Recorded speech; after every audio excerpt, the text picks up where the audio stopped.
କୁନି ପିଲାମାନଙ୍କ ପାଇଁ କୁନି ଗପଟିଏ। ଜଙ୍ଗଲରେ ହାତୀ ଓ କଙ୍ଗାରୁ ଦୁହେଁ ବହୁତ ଭଲ ସାଙ୍ଗ ଥିଲେ। ଯାହା ଯେଉଁଠି ଖାଇବା ଆଣନ୍ତି ଉଭୟ ବାଣ୍ଟି କୁଣ୍ଟି ଖାଆନ୍ତି। କଙ୍ଗାରୁର ଇଚ୍ଛା ହେଲା ନଦୀ ଆରପଟ ହୋଇଥିବା ସୁସ୍ୱାଦୁ ଫଳ ଖାଇବା ପାଇଁ। ହାତୀ ଭାଇ କିନ୍ତୁ ତାଙ୍କୁ ବାରଣ କଲା ଯେ ନଦୀ ଭିତରେ ବହୁତ ବଡ଼ ବଡ଼ କୁମ୍ଭୀର ଅଛନ୍ତି ଓ କଙ୍ଗାରୁକୁ କହିଲା, ଗୋଟେ କାମ କରିବା, ତୁ ମୋ ପିଠିରେ ବସ, ମୁଁ ତୋତେ ଆରପଟକୁ ନେଇ ଯିବି। କଙ୍ଗାରୁ ହାତୀର ପିଠି ଉପରକୁ ଚଢ଼ିଗଲା। ଦୁହେଁ ନଦୀ ପାର ହେବାକୁ ଲାଗିଲେ। ହାତୀଟି ସତର୍କର ସହିତ ଧୀରେ ଧୀରେ ନଦୀ ପାର ହେବାକୁ ଆରମ୍ଭ କଲା।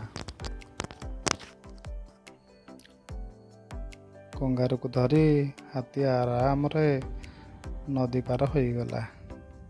ନଦୀ ପାର ହେଲା ପରେ କଙ୍ଗାରୁଟି ହାତୀ ପିଠିରୁ ଓହ୍ଲାଇ ପଡ଼ିଲା। ଦୁହେଁ ଖୋଜିଲେ ଯେ କେଉଁ ଜାଗାରେ ପାଚିଲା ଫଳ ଅଛି। ପାଚିଲା ଫଳକୁ ଦୁହେଁ ମନ ଭରି ଖାଇଲେ।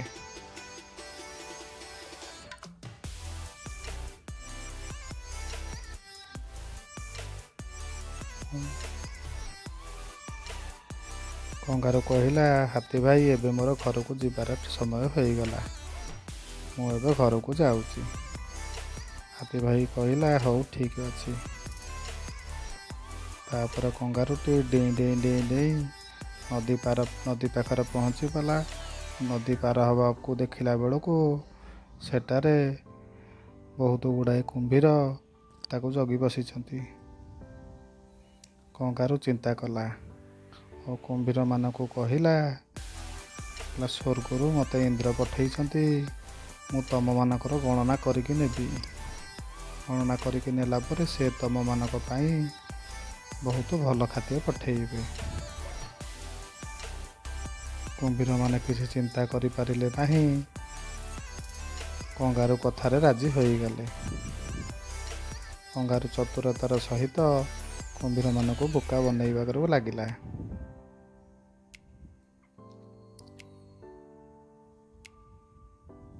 ତାପରେ କୁମ୍ଭୀରମାନେ ଧାଡ଼ି ହୋଇ ରହିଲେ।